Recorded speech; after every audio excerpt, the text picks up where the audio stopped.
Sunday Night Production. Vous vous apprêtez peut-être à prendre le départ d'une course et vous vous demandez si votre foulée est la plus efficiente possible. Eh bien, restez avec nous, nous allons vous aider. Dans la tête d'un coureur et Salomon vous présente Les Experts, un programme 100% dédié à votre réussite dans la course sur route. Nutritionniste, kinésithérapeute ou encore coach sportif et mental, bénéficiez de l'expertise d'une équipe de pros pour mettre toutes les chances de votre côté et dépasser vos objectifs. Bonne écoute! Bienvenue dans Les Experts, votre nouveau programme dédié à votre réussite en course à pied. Et grâce à cette émission, vous allez bénéficier des compétences d'une équipe de professionnels du sport pour vous accompagner dans la préparation de vos marathons ou semi-marathons. Autant vous dire que la course sur route n'aura presque plus aucun secret pour vous. Et pour inaugurer ce premier épisode, j'ai le plaisir d'accueillir l'un de nos 4 experts et pas des moindres, puisqu'il s'agit d'Arnaud Tortel, kinésithérapeute et acupuncteur spécialisé dans le sport. Il est en charge notamment de la santé de l'équipe internationale d'athlètes chez Salomon. Il s'est occupé de légendes du sport comme Kilian Jornet ou encore Courtney Dauwalter. Autant vous dire que vous êtes entre de très bonnes mains. Arnaud, merci infiniment d'avoir accepté d'être l'un de nos experts. Comment vas-tu ? Écoute, je suis en pleine forme. Je suis très content d'être chez vous, de participer à ce nouveau programme et en plus de l'inaugurer. Donc, j'ai hâte et en même temps, je viens essuyer les plâtres. Donc, on va voir comment ça se passe. Alors, j'ai aucun doute que ça va très bien se passer. Mais effectivement, c'est l'épisode inauguratif. Et du coup, je te propose qu'on prenne un petit instant pour te présenter à nos auditeurs et auditrices et expliquer tes compétences en matière de sport, santé et de performance. La première question que j'ai envie de te poser, c'est, selon toi, quel est le rôle du kinésithérapeute dans la course à pied? Et surtout, comment cette discipline a pu aider les coureurs et les coureuses? Alors, le kiné intervient souvent après des blessures, effectivement. Donc, que ce soit, quel que soit le sport, mais dans la course à pied, tout ce qui va être entorse et autres, les gens vont, une fois soignés, atterrir chez le kiné pour pouvoir se rééduquer. Maintenant, par la rééducation du kiné, donc hormis je dirais l'intervention après blessure, on peut aussi faire de la prévention et notamment au niveau de la foulée, travailler sur certains muscles, rééduquer ou faire prendre conscience en fait à chacun de certains muscles nécessaires à la course à pied, notamment à la course sur route. Alors, si j'ai bien compris, la blessure, c'est souvent la porte d'entrée pour les runners chez le kiné, mais on n'est pas obligé d'être blessé pour aller voir un kiné. On peut aussi les consulter en prévention ou aussi pour améliorer sa technique de course.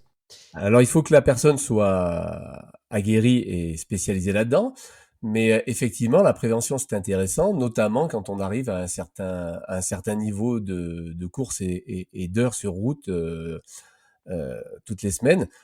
Donc, la prévention, enfin moi, c'est ce que je fais beaucoup avec les athlètes. J'essaye, moi, mon rôle, c'est d'essayer de les maintenir, je dirais, au top performance toute l'année et d'éviter les blessures. Effectivement, hein, pendant des décennies, c'est vrai que la médecine avait une approche de soins et de plus en plus aujourd'hui, il y a cette culture de la prévention et je pense que c'est une très bonne chose. Pour toi, c'est vraiment important d'aller voir un praticien qui connaît le sport, qui connaît vraiment les spécificités, les problématiques de la course à pied? Alors si on va voir n'importe quel kiné, ben il aura, je dirais, la kiné, c'est avant tout un monde dans lequel on a pas mal d'outils différents. Donc tous ne pratiquent pas tous les outils. Donc quelqu'un qui est spécialisé en course à pied ou en tout cas dans le sport, ce qui est intéressant, c'est que en général, c'est des kinés qui font eux-mêmes du sport, qui sont eux-mêmes sportifs et qui ont cette passion du sport et donc du coup, ils ont développé certaines techniques et certaines compétences que d'autres qui sont beaucoup moins intéressés par le sport n'auront pas pris le temps de développer. Eh bien très bien. Écoute Arnaud, je te propose qu'on rentre sans plus attendre dans le cœur du sujet d'aujourd'hui avec cette question, comment améliorer sa technique de course? Parce que tu n'es pas sans savoir que nous les coureurs à pied, on cherche toujours à avoir une foulée qui soit la plus efficiente, la plus efficace possible, mais aussi, on va pas se mentir, qui soit la plus belle à regarder, parce que ça fait toujours plaisir. Du coup, d'ailleurs ça va être ma première question, selon toi, qu'est-ce qui caractérise d'un point de vue biomécanique une foulée efficace en course à pied? Alors courir, on va dire, on connaît la marche et quand on marche, on attaque par le talon et on déroule le pied. Quand on court, en fait, on vient spontanément poser le pied un peu plus en avant. Donc soit médio-pied, c'est-à-dire au milieu du pied, soit sur l'avant-pied au niveau des orteils. Ce qui est sûr, c'est que une course naturelle, c'est-à-dire que si vous tout simplement vous enlevez vos chaussures et vous vous mettez à courir, vous allez vous rendre compte que dès qu'il y a des cailloux, bien attaquer talon, ça fait mal. Donc classiquement, on va chercher l'avant-pied et on va commencer à ressentir le sol. Donc du coup, à chaque course, on va avoir j'irai en fonction de la vitesse de course, on va avoir des attaques différentes.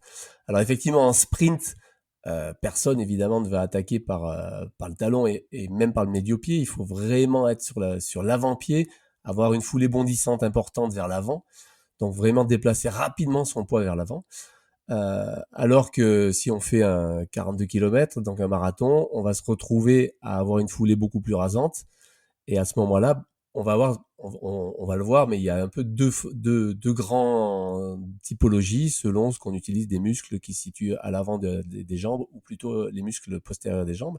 Et à ce moment-là, on va avoir une foulée soit très rasante et plutôt médio-pied, soit on va conserver une foulée un petit peu aérienne avec un appui un peu plus sur l'avant-pied. Alors justement, dans le programme Les Experts, on va s'intéresser particulièrement pour cette première saison aux spécificités et aux problématiques du coureur de fond, du coureur sur route, notamment le marathon et le semi-marathon, qui sont des courses emblématiques pour les runners. Est-ce qu'il y a des spécificités de la foulée chez un marathonien ? Oui, il y a des spécificités par rapport au temps de course, parce que le temps de course fait qu'on peut courir quasiment à la même allure, mais à un moment donné, si le corps n'est pas habitué à dépasser, c'est-à-dire que si vous êtes habitué à faire du 3000 ou du 10 000 et que d'un coup vous passez à 21, eh bien vous allez naturellement garder votre vitesse, vous connaissez sur 10 000. Par contre, dès que vous allez dépasser les 15-20 km, voire aller vers un 42, eh bien, c'est pas tant dans la capacité, c'est-à-dire que la personne va pas forcément se désunir, mais à un moment donné, il va y avoir des impacts au sol qui font que la multiplicité des impacts qui ne sont pas habituels, il va y avoir des douleurs qui vont apparaître au niveau musculaire ou au niveau articulaire. Donc, il faut vraiment préparer le corps petit à petit pour chaque distance, parce que quelqu'un qui arrive du long et qui d'un coup fait un 3000, eh bien, ça va lui demander une telle intensité qu'à un moment donné, pareil, les ligaments ou les articulations, les muscles ne sont pas habitués à être étirés autant, puisque dans un marathon, on va avoir une foulée, rythmique. Et là, d'un coup, on rentre dans une foulée qui change de rythme et qui en demande plus. Donc à chaque fois, il faut vraiment s'adapter et s'habituer à la distance. Alors ça pose quand même une question, Arnaud. Si on vient par exemple du 10 km, de la piste et qu'on souhaite monter sur marathon, ou si on est un coureur amateur avec une foulée qui n'est pas forcément efficace et qu'on souhaite améliorer cet axe-là pour pouvoir être plus performant sur cette distance-là, est-ce que c'est possible d'améliorer sa foulée sans prendre le risque par exemple de se blesser ? Parce que ça soulève aussi quelque chose, c'est que la foulée, normalement, elle est naturelle. Alors améliorer sa foulée, c'est, je dirais, quel que soit le niveau et à tout âge, puisque on peut changer de vitesse de course. Donc il va falloir adapter sa foulée finalement à la vitesse à laquelle on va. Et il va y avoir l'attaque effectivement du pied, mais aussi l'ouverture des hanches, le maintien des bras, la tension au niveau abdominal. Donc l'ensemble, en fait, on a toujours quelque chose sur lequel on peut travailler. Notamment une fois qu'on a un bon déroulé dans la foulée, si on veut vraiment améliorer l'efficience de sa foulée, il faut vraiment travailler sur le complexe abdominaux et la chaîne antérieure qui doit venir s'étirer au niveau des psoas et autres. Donc il y a vraiment un travail de chaque instant à faire, et courir, c'est pas tiens, une fois que je sais courir, voilà, j'ai plus qu'à essayer d'aller plus vite. Non, pour aller plus vite, il faut vraiment travailler son placement et sentir exactement comment on est gainé et quel type de rebond. Donc c'est vrai qu'on parle beaucoup du toucher du sol, parce que c'est ce qui va matérialiser un peu plus cette qualité de rebond qui va être déterminée par la posture du corps au-dessus, quoi.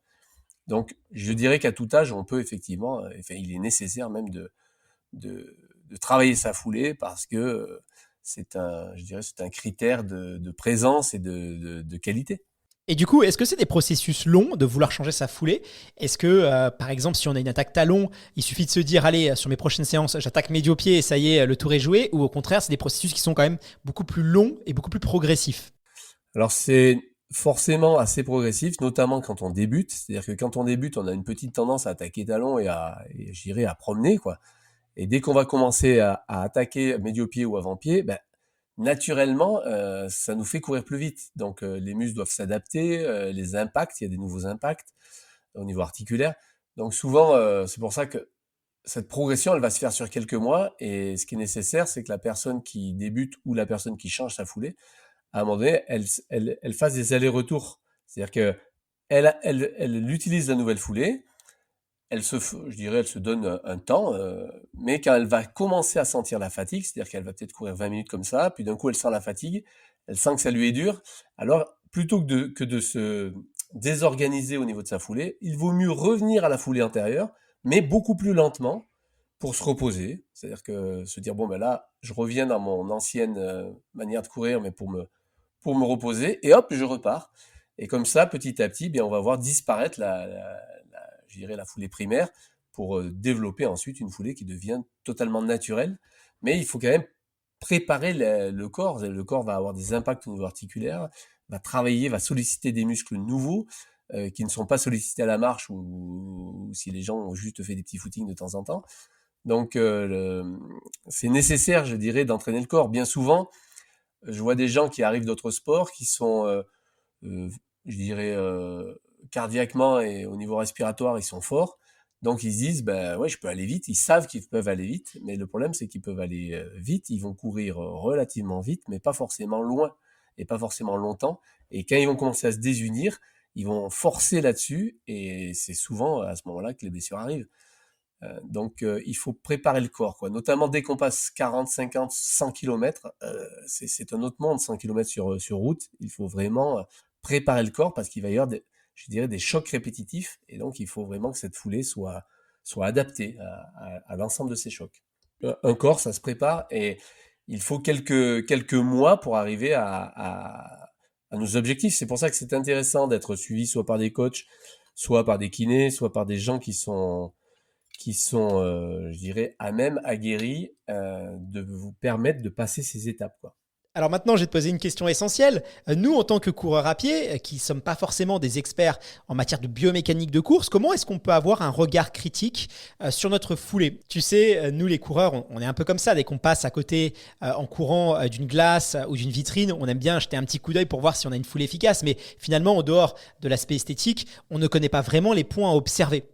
Et c'est pas simple en plus d'avoir un regard autocritique. C'est effectivement beaucoup plus simple de voir quelqu'un que de se voir soi-même.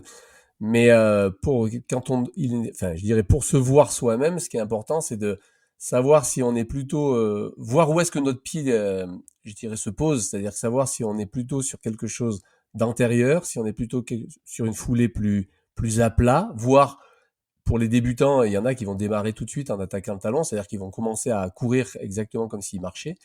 Utiliser en fait ces différents appuis, les tester pour voir finalement dans lequel on est le plus à l'aise. Donc bien souvent, il faut forcer un petit peu la foulée soit vers l'arrière-pied, soit vers l'avant-pied et se rendre compte en fait à un moment donné où est-ce qu'on est à l'aise et comment la foulée est rebondissante.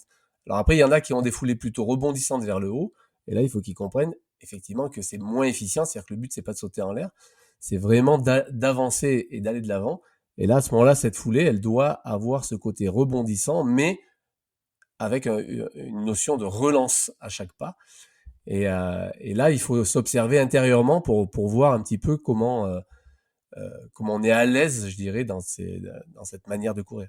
Est-ce que du coup, on doit se concentrer seulement sur le bas du corps finalement, ou est-ce que le haut du corps, ça compte aussi dans une foulée? Alors, le haut du corps, ça compte beaucoup, puisque c'est ce qui va faire un peu comme un effet de balancier. Et ce qui fait qu'on voit des gens qui ont des foulées, ou si on regarde les pieds, c'est pas trop mal, mais s'ils sont pas gainés, si on n'a pas notamment de muscles abdominaux, on se retrouve avec un haut du corps qui balance énormément, et alors que ce haut du corps doit être relativement tenu. Donc il est nécessaire de le gainer, et à ce moment-là, si le ventre est bien gainé, donc on vient en appui un peu antérieur au niveau du ventre, donc les abdos, on s'appuie sur nos abdos, et donc ça, ce qui relâche la pression dans le dos, et à ce moment-là, les bras font un effet de balancier, je dirais opposé au mouvement des jambes, et là on a un petit effet métronome, et quand on voit quelqu'un courir comme ça, tout de suite on remarque en fait qu'il y a une aisance et je dirais une beauté dans le geste, et l'essentiel c'est d'être gainé, et l'essentiel c'est quand même que les abdos tiennent bien. Et c'est là qu'on comprend toute l'importance du renforcement musculaire et que voilà, un coureur ne doit pas seulement courir, il doit aussi savoir se muscler pour être efficace. Arnaud, tu nous parles de la foulée médio-pied, de l'attaque talon, et c'est vrai que quand on fouille un peu sur Internet, quand on essaye de se renseigner et qu'on cherche voilà, des informations sur ça, eh bien on tombe souvent sur des articles qui présentent la foulée médio-pied comme la foulée parfaite et l'attaque talon comme la pire chose qui peut nous arriver. Est-ce que toi, tu es d'accord avec cette vision-là? Est-ce qu'il n'y a qu'une seule foulée efficace? Alors, une foulée efficace, je dirais qu'il y en a au moins deux d'efficaces, en fonction de vos propres chaînes musculaires et comment vous vous développez, comment vous courez. Effectivement, la foulée attaque-talon, je dirais, on peut s'en servir. Moi, je m'en sers uniquement, c'est un conseil que je donne uniquement quand les gens démarrent et dès qu'ils sont fatigués de courir sur l'avant-pied, parce que souvent c'est naturel, mais ils sont peu entraînés. Donc, ils reviennent un petit peu sur l'attaque-talon, histoire de se détendre, mais à ce moment-là, c'est pas là où on fait de la perf. Il faut pas courir vite sur une attaque talon. C'est un peu comme si on marchait en courant. Donc effectivement, l'attaque talon, c'est pas du tout efficient pour faire de la performance. Et alors sur des routes à plat, si on attaque talon, on va freiner, on va ralentir, on va ralentir la vitesse. Alors quand on est débutant, souvent, on alterne un peu de talon pour se reposer et un peu d'avant-pied. Par contre, dès qu'on est performant, eh bien, on reste évidemment sur une même foulée. Ça va être là que va se jouer, je dirais, entre le médio et l'avant-pied, où est-ce qu'on va correctement se situer. C'est là où c'est intéressant de se connaître. Mais non, notamment entre elles, dans les descentes, on a énormément de gens qui justement se mettent en attaque talon pour freiner le corps parce que la descente leur fait peur. Et là, c'est là qu'on voit pas mal de blessures arriver, ou en tout cas de traumatismes arriver, parce que cette attaque talon va énormément impacter le corps, alors que il faut, à l'inverse, garder de la souplesse. Merci beaucoup pour les nuances que tu nous apportes. La question de la chaussure, elle se pose aussi. Est-ce que nos chaussures peuvent avoir un impact sur le type de foulée qu'on a? Et surtout, quelles sont les questions qu'on doit se poser quand on cherche à acheter une chaussure? Je sais que toi, tu travailles notamment avec les équipes de Salomon pour concevoir des chaussures qui répondent spécifiquement aux besoins des coureurs à pied. Donc j'imagine que c'est une question que tu maîtrises. Alors c'est vrai que la chaussure, spontanément, une chaussure, c'est fait pour protéger le pied des cailloux et de l'impact au sol. Puis petit à petit, on s'est rendu compte que cette chaussure, c'était pas seulement de mettre une petite mousse et une petite protection. Elles ont un réel rôle. Donc, il y a toujours une recherche de légèreté. Donc, une recherche de légèreté fait que on va chercher, du coup, pour pouvoir avoir le même amorti, pour pouvoir avoir la même protection, des matériaux de plus en plus légers, voire de plus en plus durs. Du coup, la chaussure, derrière, elle doit s'adapter aux pieds, c'est-à-dire qu'on va avoir des pieds plus ou moins larges, et puis s'adapter aussi à la foulée, c'est-à-dire que si les gens sont chaîne antérieure, donc utilisent les chaînes antérieures, ils vont avoir une tendance à être médio-pied, alors que s'ils utilisent les chaînes postérieures, ils vont avoir une tendance à être beaucoup plus aériens et se mettre sur l'avant-pied. À ce moment-là, en fait, si on est médio-pied, je dirais, on rase le sol, et quand on a un impact, il est un peu plus, on pourrait dire, entre guillemets, lourd. Ce qui fait que là, ça va avoir des chaussures qui vont demander un peu plus d'amorti, notamment sur du long terme. Alors que quand on est aérien, eh bien, c'est plutôt l'avant-pied qui vient, et du coup, on a déjà un bon amorti au niveau des phalanges, au niveau des métatarses. Et à ce moment-là, ce qui est intéressant pour l'aérien, lui, c'est d'avoir une chaussure un tout petit peu plus fine, avec lequel il ressent mieux le sol, et avec lequel, en fait, il a cette capacité de rebond qui lui est donnée. Donc, c'est là où chaque chaussure, je dirais, idéalement, doit s'adapter vraiment à la personne. Donc, voir un athlète de haut niveau qui court avec un type de chaussure et se dire « Ah, je veux le même type parce que ça doit être les chaussures les plus top », eh bien, elles sont peut-être excellentes pour lui parce qu'il a une certaine typologie, mais elles ne le seront pas pour vous parce que vous n'avez pas la même typologie. Donc, chaque fois qu'on fait des tests sur les différents athlètes avec lesquels je travaille chez Salomon, on se rend compte que effectivement, et tout le monde ne court pas avec les mêmes chaussures parce qu'elles ne sont pas toutes adaptées à leur typologie, à leur morphologie. Et donc, ce qui est intéressant, c'est d'arriver à se connaître au niveau de sa morphologie, donc de voir avec kiné, coach et autres, et à ce moment-là, aller chercher les chaussures qui nous correspondent. Merci infiniment Arnaud pour tous tes précieux conseils. C'était un excellent épisode introductif. On va te retrouver tout au long de la saison sur des sujets un peu plus spécifiques. On va parler notamment des gammes, des étirements. On va parler de prévention des blessures. Bref, autant de sujets passionnants et indispensables pour les coureurs sur route. Arnaud, je te dis à très bientôt et rendez-vous dès lundi prochain pour un nouvel épisode de Dans la tête d'un coureur. À très bientôt et merci de m'avoir reçu. Cette émission vous a été proposée par Salomon, expert en équipement de running ultra performant. Pour découvrir quelle chaussure vous convient le mieux, rendez-vous sur www.salomon.com. À tout de suite.